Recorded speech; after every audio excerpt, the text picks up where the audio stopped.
Hello, my name is Ashu. Psychologist ने बताया है कि जो बच्चे एक स्ट्रेसफुल एनवायरनमेंट यानी एक तनाव भरे एनवायरनमेंट में बड़े होते हैं तो वो बच्चे अपने बचपन से ही ओवर थिंकिंग और बड़ों जैसी आदतें डेवलप कर लेते हैं।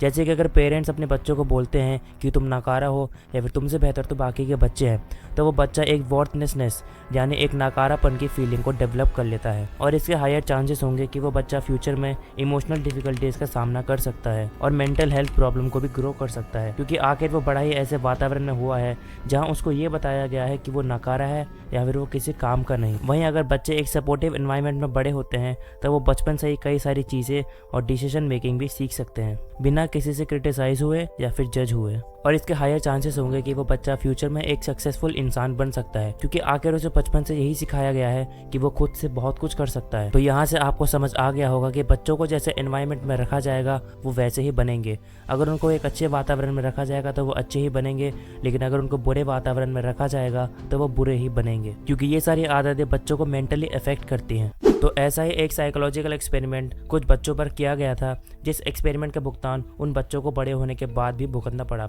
तो आखिर क्या था एक्सपेरिमेंट और किस तरह से एक्सपेरिमेंट ने उन बच्चों के दिमाग को बिल्कुल बदल कर रख दिया, तो इस वीडियो में हम उसी एक्सपेरिमेंट के बारे में बात करने वाले हैं। तो बने रहिएगा वीडियो के अंत तक। तो ये बात है 1939 की। वेंडल जॉनसन नाम के एक साइकोलॉजिस्ट अपने एक under graduate student Mary Tudor के साथ 22 ऑर्फन्स यानी अनाथ बच्चों पर एक एक्सपेरिमेंट कंडक्ट करते हैं, जिनमें से कुछ बच्चे स्टटर्स थे यानी वो हकलाते थे और कुछ बच्चे नहीं हकलाते थे। जॉनसन इस एक्सपेरिमेंट से ये पता लगाना चाहते थे कि बच्चों का हकलाना नेचुरल होता है या फिर नेगेटिव फीडबैक की वजह से होता है। जॉनसन ने उन बच्चों को 2 ग्रुप्स में डिवाइड कर दिया, जिनमें से 10 बच्चे वो थे जो हकलाते थे और 12 बच्चे वो थे जो नहीं हकलाते थे। कई महीनों तक मैरी ने उन बच्चों की स्पीच को इवेल्युएट किया और वो वैसा ही कर रही थी जैसा उनको जॉनसन ने करने के लिए कहा था। हकलाने वाले उन 10 बच्चों को 2 ग्रुप्स में डिवाइड कर दिया गया, जिनमें से 5 बच्चों को बताया गया कि बच्चों तुम बिल्कुल नहीं हकलाते और बिल्कुल सही ढंग से बोलते हो, और दूसरे ग्रुप के 5 बच्चों को बोला गया कि बच्चों तुम बहुत हकलाते हो और कहीं देखना कि तुम तोतले ही ना रह जाओ। और जो बच्चे नहीं हकलाते थे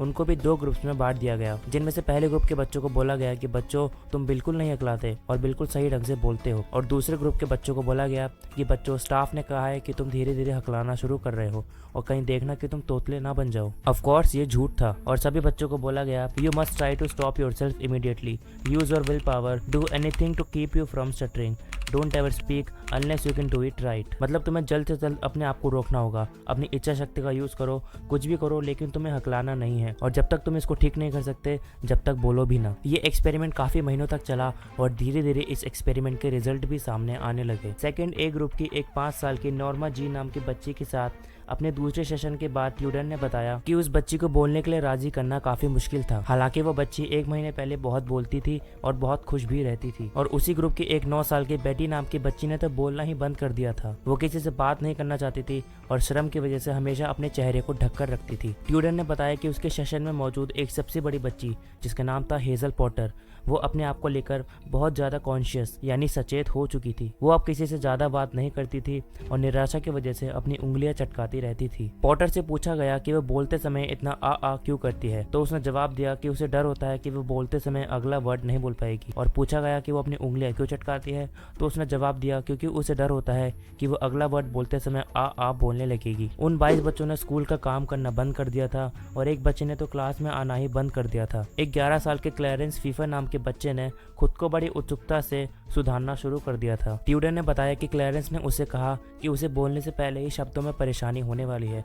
ट्यूडर ने पूछा कि तुम्हें कैसे पता लगा, तो क्लैरेंस ने जवाब दिया कि उसकी आवाज़ अंदर फंस चुकी है और उसे लगता है कि उसकी आवाज़ बाहर नहीं निकल रही। एक 12 साल की कोलेस्की नाम की बच्ची बिल्कुल अलग और चिड़चिड़े स्वभाव की हो चुकी थी। एक सेशन के दौरान ट्यूडर ने उस बच्ची से पूछा कि क्या उसके दोस्त को पता है उसके हकलाने के बारे में, तो उस बच्ची ने बड़बड़ाते हुए कहा नहीं, क्यों नहीं, और अपने पैर हिलाते हुए कहा कि मैं शायद ही उससे कभी बात करती हूँ। तो अब तक आप समझ गए होंगे कि बच्चे अपने वातावरण के हिसाब से मानसिक रूप से किस तरह प्रभावित होते हैं, और इसीलिए इस एक्सपेरिमेंट पर बहुत ज्यादा क्रिटिसिज्म हुआ। इस एक्सपेरिमेंट के रिजल्ट्स लोअर यूनिवर्सिटी की लाइब्रेरी में तो फ्रीली मौजूद हैं, लेकिन जॉनसन ने कभी भी इस एक्सपेरिमेंट के बारे में पब्लिकली बात नहीं की। 6 महीने के इस एक्सपेरिमेंट की वजह से उन बच्चों को लाइफ लॉन्ग साइकोलॉजिकल और इमोशनल दिक्कतों का सामना करना पड़ा, और इसके लिए उन बच्चों को 2007 में $9,25,000 दिए गए। 2003 में न्यूयॉर्क टाइम्स ने उस एक्सपेरिमेंट में मौजूद एक बच्चे बच्चे को ढूंढ निकाला और उसको कॉल लगाया और पता चला कि वो बच्चा अब तक हकलाता है और वो बच्चा जो अब बड़ा हो चुका था उसने बताया कि उस एक्सपेरिमेंट ने उसकी ज़िंदगी खराब कर दी। ये एक्सपेरिमेंट एक नेशनल न्यूज़ बन गया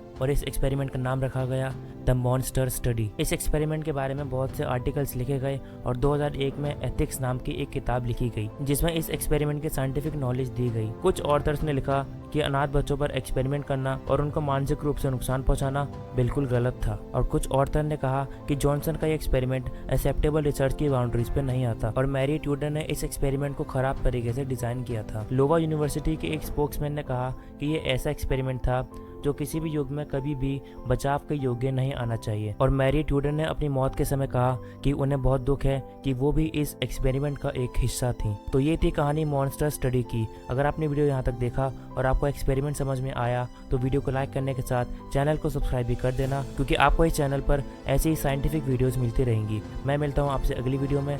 B scientific, be curious and thanks for watching.